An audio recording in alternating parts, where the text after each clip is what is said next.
You have to truly believe in the magic. Yesterday, we saw the unveiling of a new jersey for the 2023-24 season, coinciding with the Magic 35th anniversary, where we unveiled the Blue Stars jersey that we wore between, I want to say, 99 and 03. And, you know, when people think of this jersey, they just think of T-Mac in it. So they'll be wearing those jerseys against, I've got a list of them here actually.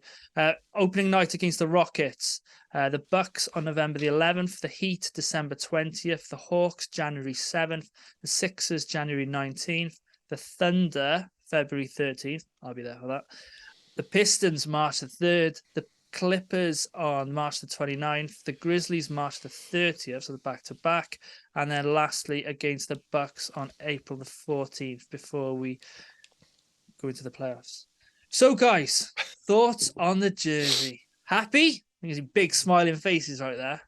Mikey, mate, ecstatic. I think it was obviously something we knew was in the rumor mill last year, and we thought we were going to get it last season. It didn't happen, but yeah, I mean, for me personally, it's real nostalgia going back to when I became a Magic fan back when I was like 15, which is a long time ago now, back in the early 2000s, and watching T-Mac, Troy Hudson, Andrew de Klerk. I remember Patrick Ewing wearing it for a year.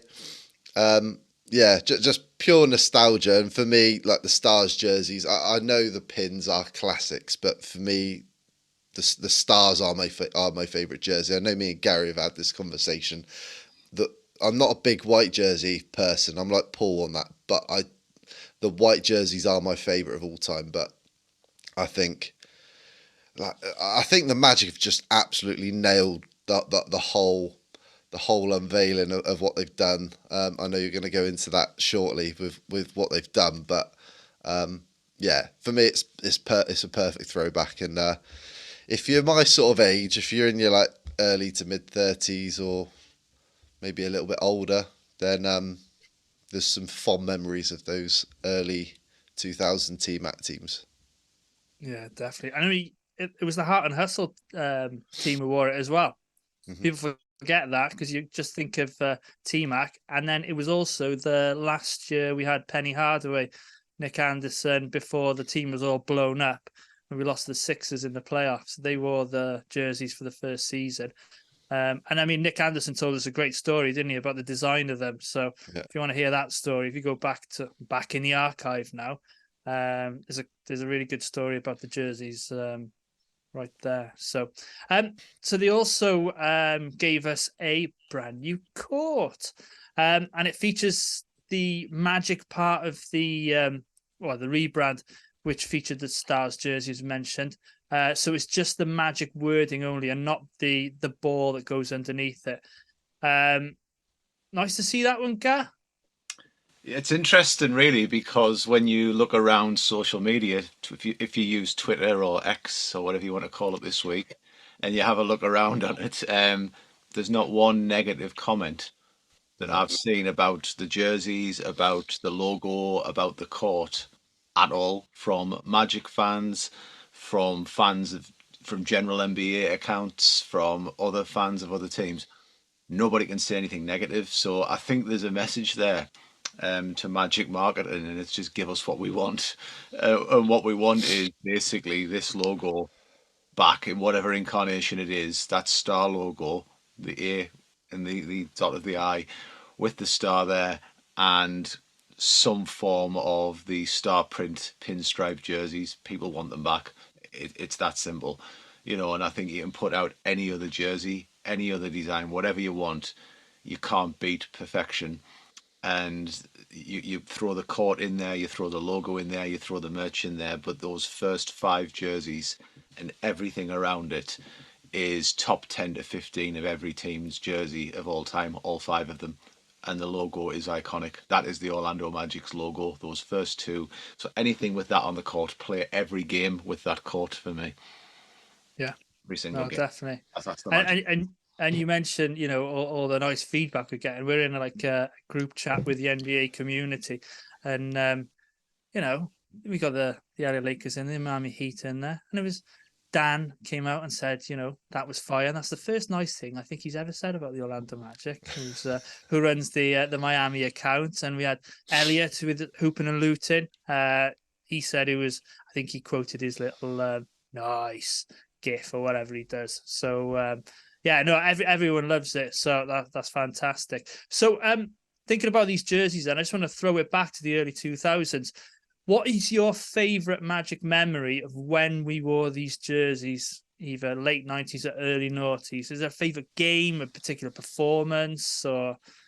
Gah, let's go to you first, mate. When you sent this out before, there was a couple of things that came to mind. In terms of on court, I thought about T-Mac's dunk against Boston, where it was the trademark backboard Duncan and it was wearing the actual blue jersey. Whenever I think of anything to do with the star print, I immediately go to Tracy McGrady and dunks where it's to himself off the backboard and that type of thing. And so on the court, it's the game with that blue jersey on against Boston. Off the court, it's a weird one because I remember when we unveiled those jerseys, it's pre-internet almost, isn't it? It was when you were kind of fortunate if you had the internet. So I think the first time I saw those jerseys was in XXL magazine we used to get in the UK in association with Channel 4. They also carried the story you were on about from Nick Anderson about the jerseys and such at the time. And I thought, wow, we were going to change at some point. But how have we gone from getting really good jerseys to just really good jerseys again?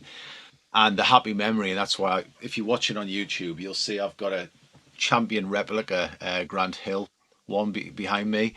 And I didn't buy the jersey when it first came out, as I was saying off air, because I figured Penny was done at that point. So I thought we're going to wait. And my favourite non-Magic player was Grant Hill. So my memory kind of those jerseys is when Tim Duncan and Grant Hill were on like getting off the plane, and then when we signed Grant Hill and Tracy McGrady in the end, thinking I've got to get that jersey now because it was the equivalent. If you're younger, the Magic had basically just signed LeBron James. That's how good Grant Hill was, and it was making sure I ordered the jersey, sent it to relatives in North Carolina, and had it shipped to the UK because I was like, I've got to get a blue Grant Hill jersey ASAP. Like, as much as I like Tim Duncan, the big thing for me was, can we get Grant Hill? So I always think of two things. I think of McGrady's dunk and everything that came with T-Mac, but also how we signed Grant Hill and we're about that close to getting Tim Duncan. And I associate it all because we all knew the blow up was coming. We all knew it was coming. We knew it. We loved Heart and Hustle, but we knew what it was all for. So you can have that, and you can have a few memories of Ben Wallace in the jersey as well. Yeah, there you go. For sure.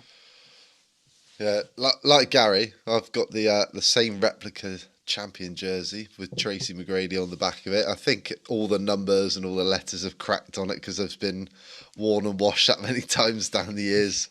But for me, there's two. There's one T-Mac highlight for me that I think a lot of us will remember is driving off the left hand side of the baseline and dunking over Darko Milicic and the Pistons. For me, that was a big time dunk. That's a good memory. And the other one is my first game. We were talking about this before we start recording. There's not many highlights of my first game on the internet, but there's one particular where he drove into the paint with a left-handed dunk over Dikembe Mutombo. He had a couple of big dunks over Mutombo a couple of times, but for me, it's always going to be T-Mac highlights. But good times indeed. Yeah, definitely. What about you, G? Yeah. I got two games that stick out. One was in the 99 season. We were playing Philadelphia in the regular season, and it was at TD Waterhouse, I think it was called at the time. And I think we were down one. Philly had the ball at mid-court, and like a flash, Darrell Armstrong just stole the ball mid-court and lay it in as time expired. And we won like 71-70 in a real Eastern Conference, defensive battle. So that was great. I remember waking up that morning, checking. I think it was CNN at the time. It was the only way of getting our scores, that and teletext. And then there was another game again against Philadelphia.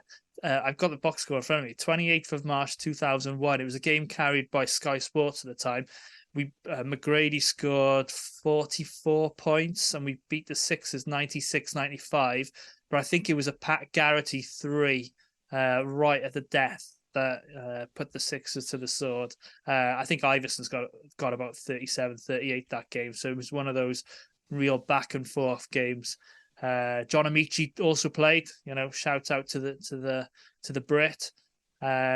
So yeah, no, fond memories of this jersey. So no, we're looking forward to getting it. And then before we move on from the jerseys, who are you going to get on yours, guys? If you're going to get it, so Gary's a bit not sure at the moment, are you? No, I'm not sure at the minute because I've kind of got it there. Yeah, I just think the price tag is quite high for the jersey from what we've seen. I like it, and I would love to get it, but I don't know if I'm going to throw another 100 and odds on a jersey that I've already got with T-Mac, and then I've got the champion replica. If I was going to get one, I would probably get Wagner on it. Yeah. Just because when looking at the promo shots, I think it looks better with two numbers on. So I'd go for 22 or 50. Nice. Michael? I'm undecided. I'm the same as Gary. I'm undecided at the moment. I mean, the shorts are even more of a crazy price tag, but it is what it is. It's not the Magic's fault. It's how Nike are promoting it and what they are. But I mean, like, I've got 2 authentic champion jerseys. I've got other authentic Magic jerseys hanging up in wardrobe. I don't even think I paid £100 for some of them, and you're getting like top-notch quality. And I just think the same as Gary, like we know the amount of people that have had problems with Nike jerseys and numbers peeling off, numbers being washed off, and they stick them in the washing machine. The quality's not there. I probably will buy one, having said all that, but I'm undecided who yet. I think Cole Anthony on the back of a Stars jersey would look pretty cool. Yeah, it would. It would. I'm thinking maybe going old school. What, Markel Fultz? No, it's either Markel. No, or, it's like not. You said, Franz or Paolo. No, but I might just get another Nick Anderson one. No, you won't. Why would you? You won't. You're going to get Markel Fultz. Everybody watching and listening to this timeless, mate. Yeah, Timeless. Exactly. That's why you're getting Markel Fultz on, because he's only going to play in it 1 year. Spare a thought though for G's piggy bank with the other merchandise that came out. Oh yeah. I did something yesterday, didn't I? That was heavy. It was. It wasn't just me who did it though. A couple of others. Adam Papa Giorgio, Dylan Holden did it. I'm not the only one. It was quality. It was a quality jacket though. Yeah. I mean, the merch that they look like they're going to bring out is going to be top notch. Yeah. No, I mean, I was just going to get to that. Now, obviously, the Magic had a press conference yesterday, which was, great to see. And they brought back a couple of old players. You obviously had Bo and Nick. You had Turk there. You had Rhino there, along with Jalen Suggs. It was really good to see Ryan Anderson there, I thought. And I'd like the organisation to do something to bring him back in some capacity. Do you like that touch, guys? Oh, yeah.